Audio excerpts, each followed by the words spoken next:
देखिए, मैं वीडियो सिर्फ़ इन्फॉर्मेशन के लिए नहीं बनाता, मैं वीडियो आपके ट्रांसफ़ॉर्मेशन के लिए बनाता हूँ।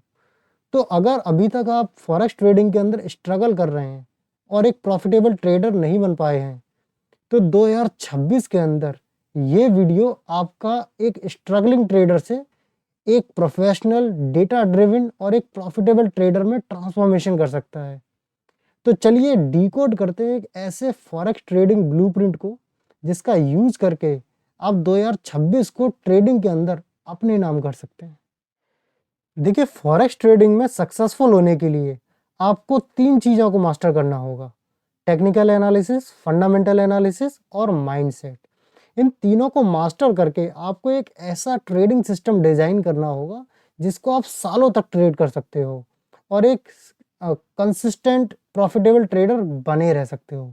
तो चलिए वन बाय वन इन तीनों को हम डीप में जाके समझते हैं कि इनको आपको मास्टर कैसे करना है और एक कैसे एक प्रॉफिटेबल ट्रेडिंग सिस्टम को आपको डिज़ाइन करना है। तो चलिए सबसे पहले समझते हैं कि आपको टेक्निकल एनालिसिस को कैसे मास्टर करना है। तो देखिए, टेक्निकल एनालिसिस को 2 तरह से ट्रेडर्स लोग यूज़ करते हैं, एक होप ट्रेडिंग और एक डेटा ड्रिवन ट्रेडिंग। 2 तरह से लोग ट्रेडिंग करते हैं टेक्निकल एनालिसिस का यूज़ करके। तो मैं आपको दोनों का डिफ़रेंस समझाता हूँ और आप सोच सकते हो कि आप कौन-सी कैटेगरी में आते हो और आपको कौन-सी कैटेगरी में होना चाहिए। तो देखिए, होप ट्रेडिंग में क्या होता है, इस टाइप के ट्रेडर्स बहुत सारी टेक्निकल एनालिसिस चीज़ें सीखते हैं। SMC, ICT, fair value gap, liquidity SVEEP, order block, trend lines, Fibonacci level, support and resistance, हज़ार चीज़ होती हैं टेक्निकल एनालिसिस के अंदर। ये सारी चीज़ें सीखेंगे तो कुछ दिन ये सपोर्ट एंड रेजिस्टेंस पे ट्रेड लेंगे, फिर उसमें कुछ थोड़ा-सा लॉस हुआ तो शिफ्ट करके फेयर वैल्यू गैप के ऊपर ट्रेड लेने लगेंगे। ट्रेंड लाइंस का कुछ दिन बाद यूज़ करने लगेंगे, कुछ दिन बाद फिबोनाची का यूज़ करने लगेंगे। तो कभी भी ये एक सिस्टम पे टिकते नहीं हैं, ये बहुत सारी चीज़ें सीख लेते हैं, उसके बाद में खुद ही कन्फ्यूज़ होते रहते हैं कि अब मैं इनमें से चीज़ यूज़ कौन-सी करूँ जो मेरे लिए सबसे ज़्यादा यूज़फुल रहे। तो देखिए, ज़्यादातर लोग इसलिए फेल नहीं होते ट्रेडिंग के अंदर कि उनको कुछ नहीं आता। ज़्यादातर लोग इसलिए फेल हो जाते हैं कि उनको बहुत कुछ आता है, लेकिन उनको ये समझ नहीं आता इस बहुत कुछ में से यूज़ हमारे काम का कौन-सी यूज़फुल चीज़ कौन-सी है हमारे लिए ट्रेडिंग करने के लिए। तो इसीलिए वो एक सिस्टम को कभी भी मास्टर नहीं कर पाते और इधर-उधर भटकते ही रहते हैं पूरी ट्रेडिंग एनालिसिस के समंदर के अंदर। ओके? दूसरे टाइप के ट्रेडर जो होते हैं वो डेटा ड्रिवन ट्रेडर होते हैं। इस टाइप का ट्रेडर आपको बनना है। इस टाइप का ट्रेडर बनने के लिए अब आपको ध्यान से समझना होगा कि आपको करना क्या होगा। देखिए, सबसे पहले आपको अपनी एक एज फाइंड करनी होगी। तो सबसे पहले समझेंगे कि आखिरकार ये एज होती क्या है? तो देखिए, एज कोई ऐसी चीज़ नहीं होती कि आपको कुछ ऐसी चीज़ डिस्कवर करनी है जो आज तक बनी नहीं है मार्केट के अंदर। चार्ट के ऊपर कोई आपको नई साइंटिफिक डिस्कवरी नहीं करनी होती है। एज का सिंपल मतलब मैं आपको चार्ट पे ले जाके समझाता हूँ। देखिए, ये आपके सामने चार्ट है, यूएसडी जेपीवाई का चार्ट है। आपको ये समझना होगा मार्केट के अंदर जो भी टेक्निकल एनालिसिस होती है, बहुत सारी चीज़ें जो टेक्निकल एनालिसिस के अंदर आती हैं, सभी चीज़ें काम करती हैं। ठीक है? सबसे पहले समझाता हूँ, देखिए सपोर्ट एंड रेजिस्टेंस भी काम करता है। सपोर्ट एंड रेजिस्टेंस यहाँ ड्रॉ करोगे, सपोर्ट एंड रेजिस्टेंस काम करता है। ठीक है? ट्रेंड लाइन काम करती है मार्केट के अंदर। ट्रेंड लाइन आप ड्रॉ करोगे तो ट्रेंड लाइन्स भी काम करती हैं, राइट? आप अगर फिबोनाची लेवल लगाओगे तो फिबोनाची लेवल्स भी बहुत अच्छा काम करते हैं मार्केट के अंदर। फिबोनाची लेवल्स भी बहुत अच्छा काम करते हैं। तो जो भी चीज़ें आप जानते हो, टेक्निकल एनालिसिस के बारे में सुनते हो, वो सारी चीज़ें काम करती हैं। लेकिन सारी चीज़ें हमेशा काम नहीं करती। वो फेल होती रहती हैं और काम भी करती हैं। ठीक है? तो क्या आप सारी चीज़ों को यूज़ करोगे? ऐसे तो आपको पूरा आप पागल हो जाओगे, इतनी सारी एक ही चार्ट को स्टडी करने के लिए टेक्निकल एनालिसिस के अंदर आपको हज़ार चीज़ें मिल जाएँगी। तो आपको सारी चीज़ों को यूज़ करना है? बिल्कुल यूज़ नहीं करना। ठीक है? देखिए, एज का जो मतलब होता है वो सिंपल ये होता है कि आपको समझ आया कि भाई मुझे सपोर्ट एंड रेजिस्टेंस समझ में आता है, मैं सपोर्ट एंड रेजिस्टेंस ट्रेड करूँगा। तो सपोर्ट एंड रेजिस्टेंस आपके पास एक सिस्टम मिल गया आपको, ट्रेड सिस्टम का सपोर्ट एंड रेजिस्टेंस मेरा एक ट्रेडिंग सिस्टम है। अब आप क्या करोगे, सपोर्ट एंड रेजिस्टेंस का पूरा पोस्टमार्टम करोगे। कि कौन से सिचुएशंस में सपोर्ट एंड रेजिस्टेंस बेस्ट काम करती है। आप उसको 1000 बार प्रैक्टिस करोगे, हज़ारों बार, कि भाई यहाँ पे इस तरीके का कैंडल फॉर्मेशन होता है तो वो ज़्यादा बढ़िया काम करती है, इस तरीके का मोमेंटम आता है तो ज़्यादा बढ़िया काम करता है, इस तरीके की कैंडल्स बनती हैं तो ब्रेक डाउन हो जाता है, काम नहीं करता, रिवर्स, इस टाइप की सिचुएशन में रिवर्सल होता है, इस टाइप की केस में ब्रेकआउट हो जाता है। तो जब आप हज़ारों बार सपोर्ट एंड रेजिस्टेंस की प्रैक्टिस करते हो और डिफरेंट डिफरेंट सिनेरियो को देख लेते हो, तो उसमें से फिल्टर करके आप बेस्ट ट्रेडिंग कंडीशन अपने लिए बनाते हो सपोर्ट एंड रेजिस्टेंस की, वो कहलाती है आपकी एज।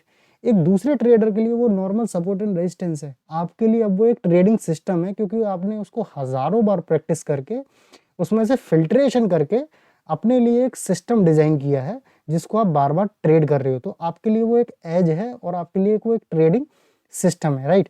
तो इसको बोला जाता है एज। अपने लिए कोई भी आप ट्रेडिंग सिस्टम उठा सकते हो, ठीक है।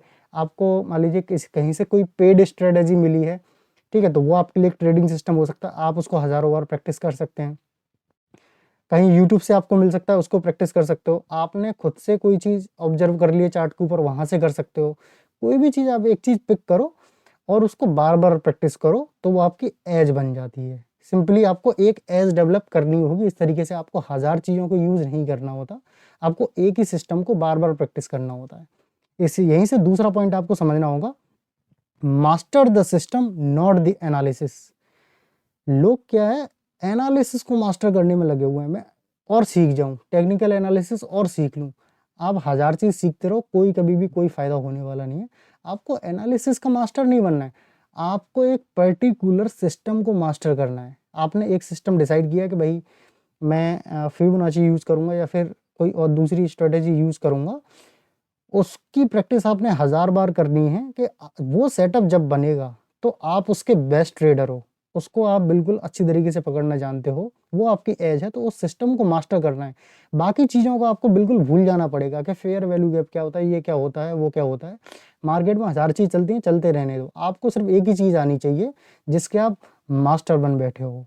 तो आपको एनालिसिस का मास्टर नहीं बनना। बहुत सारे लोगों को आपने सुना होगा एनालिसिस पैरालिसिस हो जाता है, मतलब इतना ओवर एनालिसिस कर लेते हैं वो पैरालाइज हो जाते हैं, डिसीजन ही नहीं ले पाते कि करना क्या है। उसको बोला जाता है एनालिसिस पैरालिसिस। तो ज़्यादातर ट्रेडर्स की वही हालत है, इसीलिए वो होप ट्रेडिंग करते रहते हैं, ये उम्मीद लगाते रहते हैं किसी न किसी सिस्टम से, किसी दिन किसी स्ट्रेटजी से मुझे प्रॉफिट हो जाएगा, कोई स्ट्रेटजी ऐसी कोई मेरे को दे के जाएगा जो मुझे प्रॉफिटेबल ट्रेडर बनाएगी। ऐसा सपना देखना छोड़ दीजिए, ऐसा कभी नहीं होने वाला। आपको एक सिस्टम को बार बार 1000 बार प्रैक्टिस करके मास्टर करना होगा, तब आप एक सक्सेसफुल ट्रेडिंग की तरफ बढ़ेंगे, राइट। तो master the system not the analysis. तीसरा स्टेप है कलेक्ट द डेटा। देखिए डेटा ड्रिवन ट्रेडिंग के लिए आपको क्या करना होगा, देखिए आपने एक एज अपनी फाइंड आउट कर ली, आपने एक सिस्टम को बहुत बार प्रैक्टिस कर लिया। अब उस सिस्टम के ऊपर आपका कॉन्फिडेंस कब आएगा, जब आपके पास उस सिस्टम का सफिशिएंट डेटा आपके पास होगा, ठीक है। इसके लिए आपको क्या करना पड़ेगा, जो आपने स्ट्रेटजी अपने लिए डिफाइन करी है, जिसको आप ट्रेड कर रहे हो बार बार, उसका साथ में आपको डेटा कलेक्शन करते हुए चलना पड़ेगा कि उस स्ट्रेटजी का विन रेट कितना है, रिस्क रिवॉर्ड कितना है, ठीक है, और क्या क्या उसके प्रोज एंड कॉन्स हैं, कौन सी चीज़ें आप इम्प्रूव कर सकते हैं। वो कैसे कर सकते हो आप, डेटा कलेक्शन का सिंपल सा मेथड है जर्नलिंग करना, ठीक है। तो देखिए ये शीट आपको दिख रही होगी, ये शीट आप मेरे टेलीग्राम में जाके डाउनलोड कर सकते हो, मैंने पहले भी प्रोवाइड कर दी है ये कई बार। तो आप जाके टेलीग्राम चैनल में इस शीट को देख सकते हो। ये शीट आपको प्रिंट आउट इसका निकाल लेना है। जब भी आप कोई भी ट्रेड डालोगे, उस ट्रेड को इसमें फिल करोगे आप पेन से। तो सारी चीज़ें इसमें मैंने दे रखी हैं कि आपके जो जो रूल्स आपने फॉलो किए नहीं किए, कौन सा सेटअप था, ठीक है, आपने उस ट्रेड से लर्निंग क्या ली। जब आपने मान लीजिए आपने ऐसा करके 100 ट्रेड्स किए और 100 ट्रेड्स का डेटा आपने फिल किया, तो आपके पास 100 ट्रेड्स का डेटा है जिसके बेस पे आप ये कॉन्फिडेंटली कह सकते हो कि मेरा सिस्टम काम करता है, मेरा सिस्टम की एक्यूरेसी ये है, मेरे सिस्टम में ये प्रोज हैं, ये कौन से, ये मैं गलतियां करता हूँ, ठीक है, इतनी बार मैंने रूल फॉलो किए, तोड़े रूल्स क्या किए, तो कितना रिस्क रिवॉर्ड मुझे मिल सकता है इस स्ट्रेटेजी के अंदर, ये कौन सी स्क्रिप्ट में मेरी स्ट्रेटेजी बेस्ट काम करती है।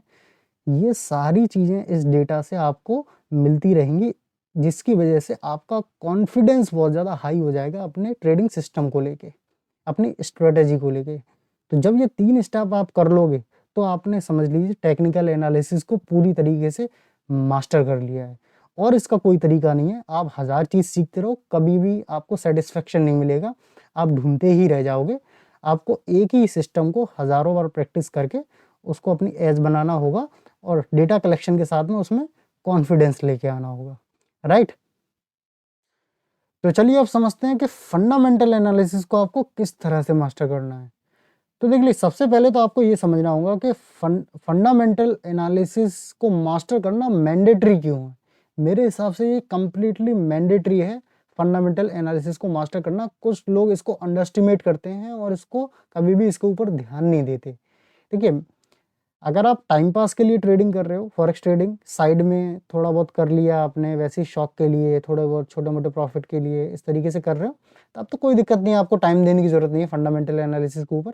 लेकिन आप फॉरेक्स ट्रेडिंग को एक सीरियस लेवल पे लेके जाना चाहते हो, इसमें एक करियर बिल्डिंग की सोच रहे हो और एक अच्छे लेवल पे अपनी ट्रेडिंग को लेके जाना चाहते हो, तो आज नहीं तो कल आपको फॉरेक्स फंडामेंटल एनालिसिस को सीखना ही पड़ेगा। कोई अल्टरनेटिव इसका है नहीं आपके पास, ठीक है। क्योंकि देखिए, होता ये है कि फॉरेक्स ट्रेडिंग देखिए अलग तरीके, दूसरे मार्केट्स की अपेक्षा थोड़ा सा अलग मार्केट है। यहाँ पर क्या होता है ना, आपकी जो टेक्निकल एनालिसिस है वो बार बार फेल होगी फंडामेंटल्स की वजह से। एक छोटा सा इकोनॉमिक डेटा, एक छोटी सी इकोनॉमिक न्यूज़ पूरी टेक्निकल एनालिसिस की हवा निकाल देती है। आपने देखा होगा, एक छोटा सा एनएफपी का डेटा रिलीज होता है, सीपीआई का डेटा रिलीज होता है, उसी रिलीज पे ही टेक्निकल एनालिसिस की कई बार हवा निकल जाती है। ट्रंप एक स्टेटमेंट देता है, हवा निकल जाती है। फेड गवर्नर एक स्टेटमेंट देते हैं, टेक्निकल एनालिसिस की हवा निकल जाती है। चार्ट के ऊपर ऐसा होता ही रहता है फॉरेक्स ट्रेडिंग के अंदर, तो इसलिए इसको अवॉइड नहीं कर सकते। ये तो मैंने एग्जांपल दिया कि खाली एक शॉर्ट टर्म इम्पैक्ट जो होता है उसकी वजह से टेक्निकल एनालिसिस कैसे फेल होती है।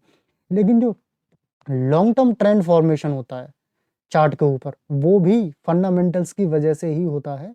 फंडामेंटल्स ही पूरी करेंसी मार्केट को ड्राइव करते हैं, इसलिए आपको आज नहीं तो कल इसको समझना ही होगा। ओके, तो अब हम समझते हैं कि इसको आपको कैसे सीखना है, कैसे मास्टर करना है, राइट। तो पहला स्टेप देखिए, आपको क्या करना पड़ेगा, understand the economy and economic data. आपको डीप अंडरस्टैंडिंग पहले इस चीज़ की लेनी पड़ेगी, इकोनॉमी एक्चुअली में काम कैसे करती है। आपको थोड़े से बेसिक्स पता होनी चाहिए इकोनॉमी के, इकोनॉमी किसी कंट्री की काम कैसे करती है। आपको इसके लिए कोई भी इकोनॉमिस्ट बनने की ज़रूरत नहीं है, आप बिल्कुल ही बेसिक से इसको सीख के बड़े आराम से समझ सकते हो कि बेसिक फंक्शन क्या होता है किसी भी करेंसी, किसी भी कंट्री की इकोनॉमी का। दूसरा, आपको समझना पड़ेगा इकोनॉमिक डेटा को, जितने भी इकोनॉमिक डेटा हैं उसको डीप में जाकर पहले उनके मतलब आपको समझने पड़ेंगे, उसके बाद में आगे बढ़ सकते हो। मैं थोड़ा सा एग्जाम्पल के लिए दिखा देता हूँ। ये सब चीज़ें होती हैं फंडामेंटल एनालिसिस के अंदर।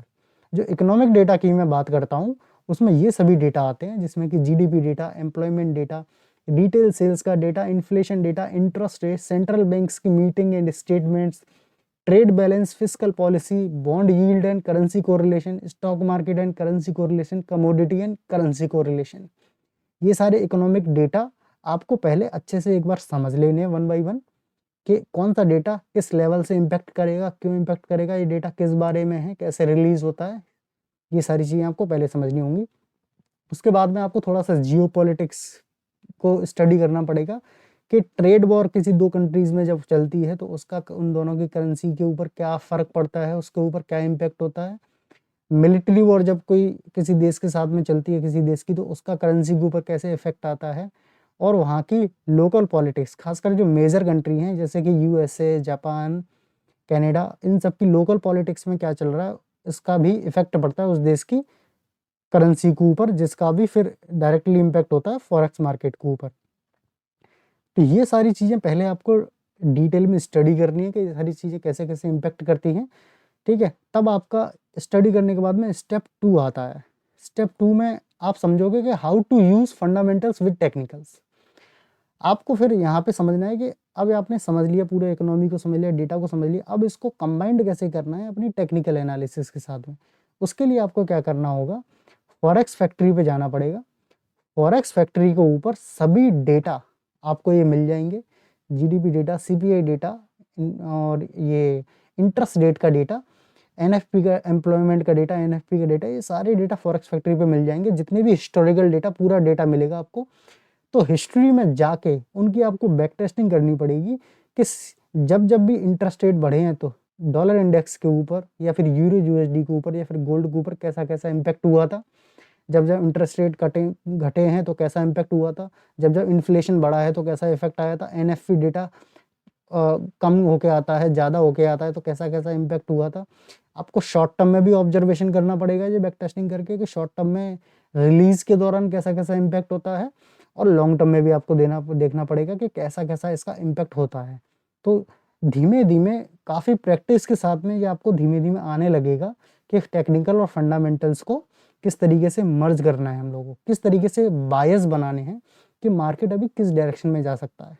ठीक है, आपका ट्रेंड फॉर्मेशन हो रहा है चार्ट के ऊपर, प्लस आपको ये भी कंफर्मेशन मिल रहा है कि इकोनॉमी के अंदर ये चल रहा है, अभी इंटरेस्ट रेट की कंडीशन ये है, तो इसलिए मार्केट अभी इस डायरेक्शन में जा सकता है। उसके बेस पे आप अपनी ट्रेडिंग की प्लानिंग कर सकते हो, ट्रेड्स की प्लानिंग कर सकते हो। ठीक है, दूसरा आपको न्यूज़ रिलीज के टाइम पे, जब ये, क्योंकि news calendar, forex news calendar आपने देखा होगा, तो अभी तक क्या है, आप तो सिर्फ उसको न्यूज़ की तरह ही ट्रेड करते हो कि भाई 6 बजे ये वाला डेटा रिलीज हो रहा है, एक न्यूज़ आ रही है।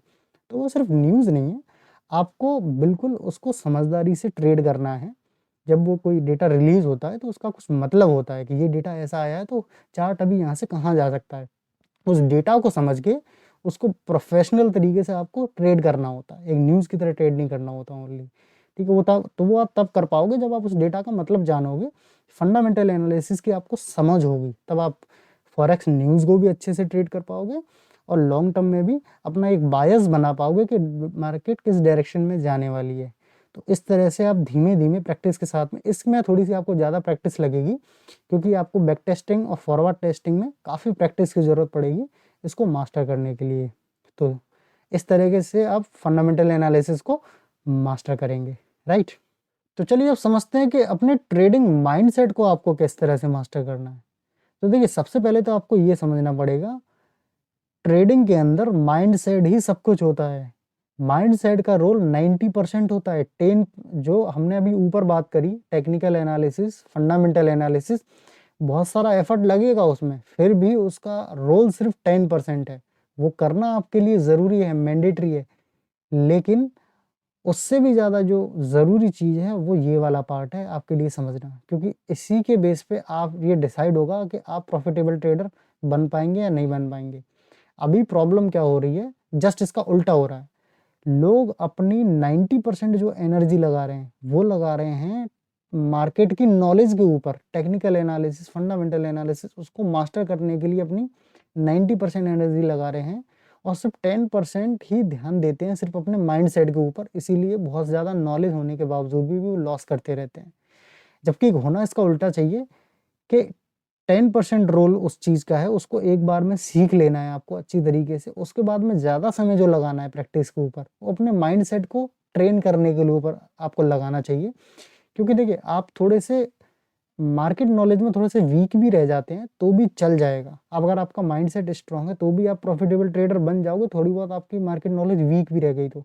लेकिन ये एरिया आपका वीक रह गया तो कितने भी बड़े टेक्निकल एनालिस्ट बन जाओ, फंडामेंटल एनालिस्ट बन जाओ, आप ट्रेडिंग में सक्सेसफुल नहीं हो सकते जब तक कि आपका ये एरिया परफेक्ट नहीं है, ये एरिया सॉलिड नहीं है आपका। इसलिए इसको मास्टर करना सबसे ज़्यादा ज़रूरी है। तो चलिए वन बाई वन समझते हैं कि इसको मास्टर कैसे किया जाना है। सबसे पहले आपको अपनी ट्रेडिंग के अंदर से जितने भी फियर्स हैं उनको गायब करना होगा, क्योंकि आपकी जो ट्रेडिंग का सबसे बड़ा जो दुश्मन है वो फियर है। ट्रेडिंग में कई तरीके के फियर आपके सामने आते हैं जिसकी वजह से आप मार्केट की अच्छी नॉलेज होते हुए भी आप प्रॉफिटेबल नहीं हो पाते। तो उन वन बाय वन कुछ हम मेन फियर्स की बात करेंगे और उनको कैसे रिमूव करना है हम इसको भी समझेंगे, राइट। तो सबसे पहला फियर होता है फियर ऑफ एक्यूरेसी। यूट्यूब के ऊपर ज़्यादातर यूट्यूबर्स ने दिमाग ख़राब कर रखा है ज़्यादातर लोगों का, ये बोल बोल के कि आपको प्रॉफिटेबल होने के लिए 80% एक्यूरेसी चाहिए, 90% एक्यूरेसी चाहिए, इस स्ट्रेटेजी की एक्यूरेसी 99% है, कुछ कुछ तो लॉस फ्री ट्रेडिंग पता नहीं, ये सब भी ढूंढ के ले आते हैं कहीं से। तो देखिए, एक्यूरेसी एक मिथ है। आपको एक्यूरेसी से कोई लेना देना नहीं होना चाहिए ट्रेडिंग के अंदर। आपको मतलब होना चाहिए कि मैं प्रॉफिटेबल हूँ या नहीं हूँ। मुझे राइट नहीं होना है, मुझे एक्यूरेट नहीं होना, मुझे प्रॉफिटेबल बनना है। प्रॉफिटेबल बनने के लिए बहुत ज़्यादा एक्यूरेसी की ज़रूरत नहीं होती है। तो इसको थोड़ा समझना पड़ेगा। ये बात सिर्फ़ आपको तब समझ में आ जाती है जब आप ये समझ जाते हैं कि रिस्क, रिवॉर्ड, विन रेट और प्रोबेबिलिटी क्या चीज़ होती है। देखिए, ये मैं रिस्क, रिवॉर्ड, विन रेट वाला पॉइंट काफ़ी बार आपको एक्सप्लेन कर चुका हूँ। शॉर्ट में मैं आपको बताता हूँ। आपको एक्चुअली इस चार्ट को समझना पड़ेगा। ये चार्ट आपने समझ लिया तो आप सारा खेल समझ जाएँगे ट्रेडिंग का। देखिए, ट्रेडिंग बिज़नेस जो है वो एक्चुअली है क्या? आपको सिंपल लैंग्वेज में मैं एक्सप्लेन करूँ तो ट्रेडिंग बिज़नेस जो है वो सिर्फ़ इतना सा बिज़नेस है कि जब मैं लूज़ करूँगा मार्केट के अंदर तो छोटा-छोटा लूज़ करूँगा, लेकिन जब मैं विन करूँगा तो मैं बड़ा-बड़ा विन करूँगा। ये अगर आपको बात समझ में आ गई तो आप ट्रेडिंग बिज़नेस को समझ चुके हैं। इसी को बोला जाता है रिस्क रिवॉर्ड। देखिए, आप अगर 1:2 वाली कोई स्ट्रेटजी फ़ॉलो करते हैं कि जिसमें मिनिमम आपको 1:2 मिल जाए रिस्क रिवॉर्ड, तो आपको सिर्फ़ 40% विन रेट चाहिए होता है प्रॉफ़िटेबल होने के लिए। यानी कि सिर्फ़ आपको 10 में से सिर्फ़ 4 बार ही करेक्ट होना होता है। 6 बार आप एसएल खाओ, 6 बार गलत हो जाओ, तब भी आप प्रॉफ़िटेबल होने वाले हो यहाँ पे। और वही 1:3 वाली रिस्क रिवॉर्ड अगर आप फ़ॉलो करते हो, जो कि मैं रिकमेंड करता हूँ कि 1:3 आप मिनिमम फ़ॉलो किया करो, ठीक है? ऐसी स्ट्रेटजी पे काम करो जिसका रिस्क रिवॉर्ड 1:3 एटलीस्ट आए। तो आपको सिर्फ़ 30% एक्यूरेसी चाहिए, यानी कि 10 में से सिर्फ 3 बार आपको करेक्ट होना है। 7 बार तो आप गलत भी हो जाओगे तो कोई फ़र्क नहीं पड़ेगा। आप तो गलत होने के लिए रेडी बैठोगे कि 4 बार गलत हो गया, मेरे को क्या फ़र्क पड़ता है? 5 बार गलत हो गया, क्या फ़र्क पड़ता है? मेरे को एक्यूरेसी से मतलब ही नहीं है। मेरे को 10 में से कोई भी 3-4 ट्रेड में निकाल दूँगा, तो मैं प्रॉफ़िटेबल हो जाऊँगा। तो जब ये वाली बात आपको डीपली समझ आ जाती है, रिस्क रिवॉर्ड का खेल समझ आ जाता है, तो फ़ियर ऑफ एक्यूरेसी अपने आप ही गायब हो जाता है, क्योंकि इसका कोई रोल ही नहीं रहता एक्यूरेसी का। फिर आपको मतलब रहेगा प्रॉफिटेबल होने से, एक्यूरेट होने से आपका कोई लेना-देना नहीं है, राइट? तो एक फ़ियर आपका इस तरीके से गायब हो जाता है। दूसरा फ़ियर जो होता है वो होता है FOMO, fear of missing out. इसका मतलब होता है कि कोई सेटअप बना, कोई अपॉर्च्युनिटी बनी, आपने उसमें एंट्री नहीं ले पाई तो आपको ऐसा लगता है कि पता नहीं क्या मिस हो गया आपसे। और ये होता ही रहता है। इसकी वजह से बहुत सारी गलतियाँ होती हैं। आप अर्ली एंट्री लेते हो, आप एग्ज़िट अर्ली ले लेते हो ट्रेडिंग अपने सेटअप से, ठीक है? तो इसको रिमूव करने का एक ही तरीका है, आपको मार्केट का जो स्ट्रक्चर है, मार्केट काम कैसे करती है, वो थोड़ा-सा समझना पड़ेगा, ठीक है? यहाँ पे मैंने लिख रखा है दूसरे पॉइंट में, anything can happen, every movement of the market is unique. इसको बहुत सारे लोग समझ नहीं पाते। देखिए, होता ये है कि मार्केट में अभी जो हो रहा है ना वो पहले कभी पास्ट में हुआ है, ना कभी होगा। हर मोमेंट यूनिक है, हर जो चार्ट पैटर्न बनता है, जो करंटली चार्ट बनता है, वो फ्रेश चार्ट होता है और वैसा चार्ट कभी भी नहीं फॉर्म हुआ होता। इसको आप ऐसे समझ सकते हैं जैसे कि मान लीजिए एक हेड एंड शोल्डर पैटर्न है। Head and shoulder pattern past में बना था, वो सक्सेसफुल रहा था। अब करंटली एक और head and shoulder pattern create हो रहा है, लेकिन वो ज़रूरी नहीं है कि इस बार भी सफल होगा। इसका क्या कारण है? पिछली बार बिल्कुल सेम टू सेम बना था, वो सफल रहा था हेड एंड शोल्डर पैटर्न, लेकिन इस बार सफल नहीं होगा या होगा, इसकी कोई गारंटी नहीं है। ऐसा क्यों है? क्योंकि पिछली बार जो हेड एंड शोल्डर क्रिएट किया था, उस समय जो ग्रुप ऑफ ट्रेडर्स थे, नंबर ऑफ ट्रेडर जो ट्रेड कर रहे थे उस ट्रेड को, वो अलग थे। आज जो हेड एंड शोल्डर बना है, इसको जो ट्रेड करने वाले ट्रेडर्स हैं, वो अलग ट्रेडर्स हैं, उनकी पावर अलग है। वो इंस्टीट्यूशन अलग इंस्टीट्यूशन है पहले के इंस्टीट्यूशन के कंपैरिजन में। तो उनकी क्या पावर है, वो कहाँ तक चार्ट को ले जाना चाहते हैं। अपोजिट में जो ट्रेडर बैठे हैं, वो कितने स्ट्रॉन्ग हैं, वो चार्ट को कहाँ ले जाना चाहते हैं। ये सारी चीज़ें डिसाइड करती हैं कि इस बार वो काम करेगा, नहीं करेगा। तो इसलिए जब चार्ट पैटर्न क्रिएट होता है, तो उस समय नंबर ऑफ ट्रेडर्स हमेशा अलग-अलग होते हैं, इसीलिए आउटकम भी अलग-अलग होता है। इसलिए मार्केट के अंदर कभी भी कुछ भी हो सकता है। दुनिया में ऐसा कोई व्यक्ति नहीं है जो 100% ये प्रेडिक्ट कर सके कि मार्केट में अब यही होगा और हर बार वो सही प्रेडिक्ट कर सके, ठीक है? ऐसा कभी नहीं होता है, क्योंकि मार्केट में कभी भी कुछ भी हो सकता है। आपका काम क्या है? प्रोबेबिलिटी के ऊपर काम करना।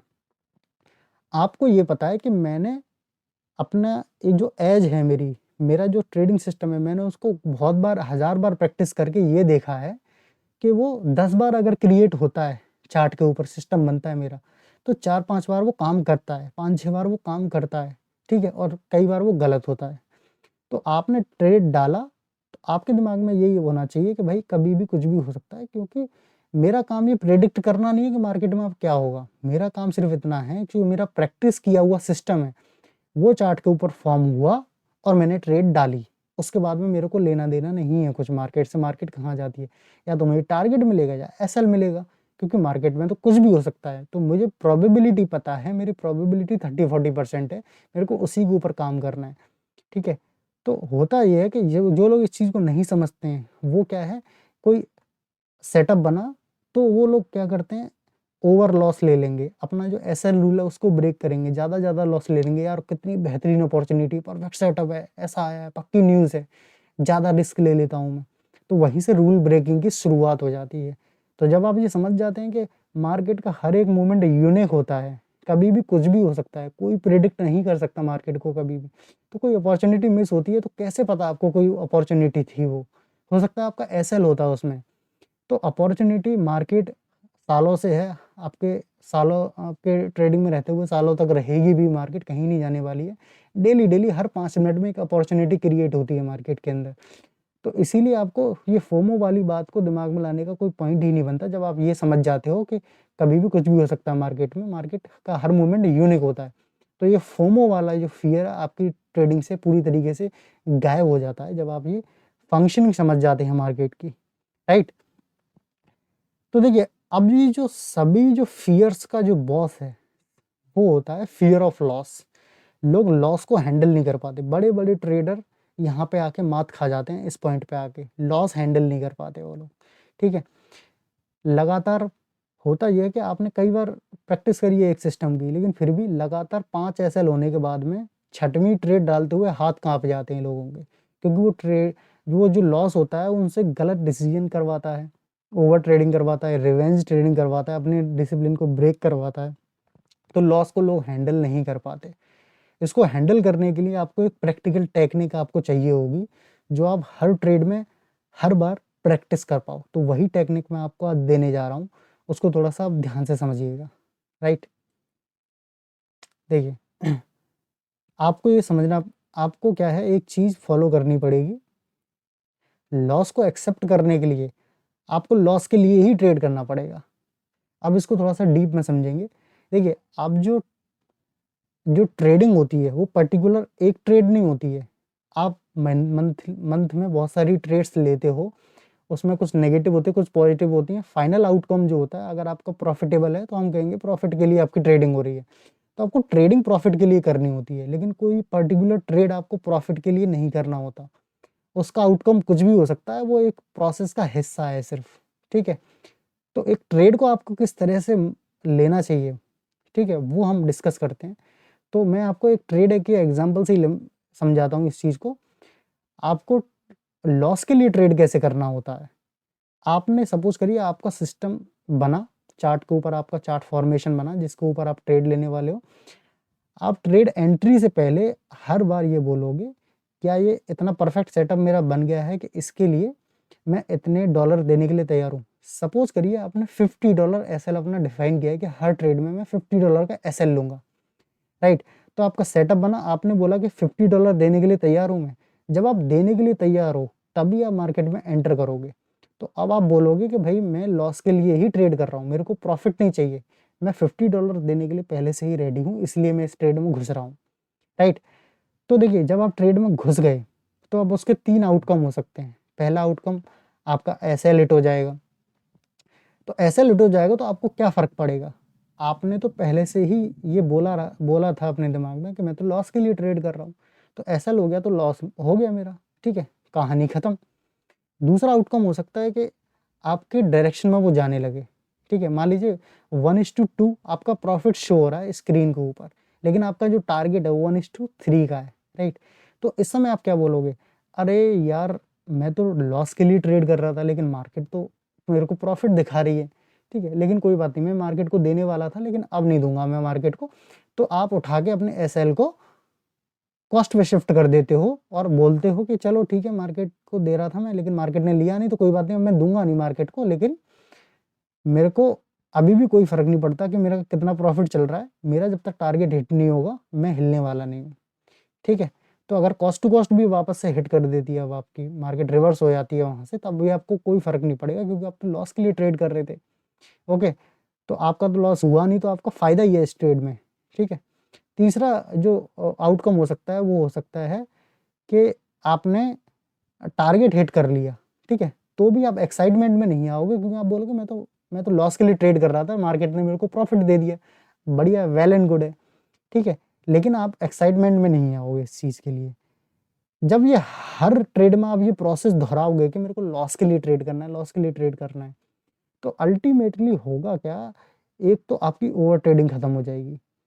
ओवर ट्रेडिंग होती क्यों है? देखिए, जब आप रिस्क लेने के लिए जब आप रिस्क से घबराते हो ना, कि भाई मतलब लॉस लेने से घबराते हो, ठीक है, तभी ओवर ट्रेडिंग होती है।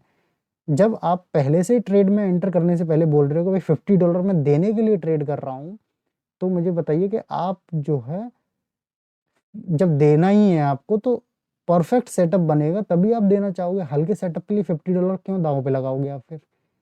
अब आपको देना ही है तो परफेक्ट सेटअप पे दोगे। परफेक्ट सेटअप तो बार बार बनता ही नहीं है, परफेक्ट सेटअप तो कम बार बनेगा आपका, तो ओवर ट्रेडिंग कैसे होगी आपकी? तो ओवर ट्रेडिंग का प्रॉब्लम वहाँ से खत्म हो जाता है, रिवेंज ट्रेडिंग का पॉइंट ही नहीं होगा। रिवेंज ट्रेडिंग कंप्लीटली खत्म हो जाएगी, क्योंकि जब आपने लॉस को पहले से ही एक्सेप्ट कर लिया कि आप ट्रेड ही लॉस के लिए कर रहे थे, तो फिर रिवेंज ट्रेडिंग का कोई पॉइंट ही नहीं बनेगा, क्योंकि आपने तो लॉस के लिए ट्रेड किया और लॉस हो गया, बात खत्म। जब आप ऐसे करते जाओगे तो आप देखोगे कि 10 ट्रेड आपने लॉस के लिए किया, तो 3-4 ट्रेड उसमें से प्रॉफिट में अपने आप चली जाएंगी, क्योंकि आप टारगेट हिट होने तक चुपचाप बैठे रहोगे, बीच में हिलोगे नहीं आप। ऐसा नहीं होगा कि आपका $100 का टारगेट है, $75 स्क्रीन पे दिख रहा था, तो आप एक रेड कैंडल देख के भाग जाओगे।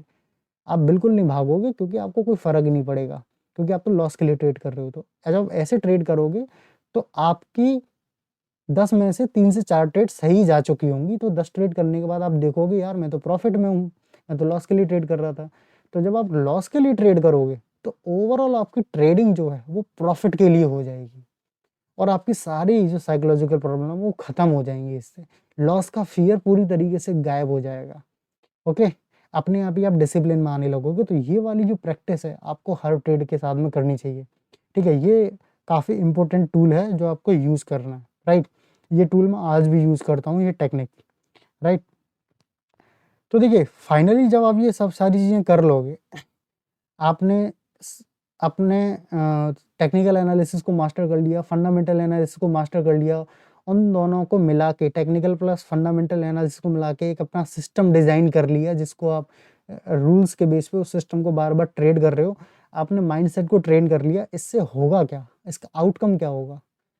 आपको एक data driven rule based trading system आपके पास होगा, जिसको आप बार बार रिपीट करके ट्रेड करते जाओगे, थोड़ा सा उसमें इम्प्रूवमेंट करके ट्रेड करते जाओगे, और एक कंसिस्टेंट प्रॉफिटेबल ट्रेडर आप बन जाओगे, राइट। तो इस तरह से आप जब सिस्टम डिज़ाइन करते हो, ठीक है, तो आपको कोई रोक नहीं सकता एक प्रॉफिटेबल ट्रेडर बनने से, एक प्रोफेशनल ट्रेडर बनने से, राइट। फाइनली एक एक्सरसाइज मैं आपको दूंगा।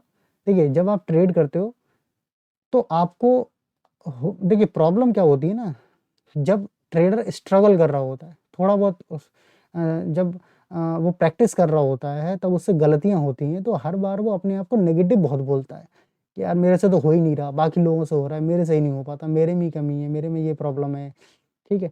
तो और हमारा जो सबकॉन्शियस माइंड है वो इस तरह से डिज़ाइन हो रखा है कि जो आप अपने माइंड में खुद को बोलते हो, तो आज नहीं तो कल वही आप बन जाते हो।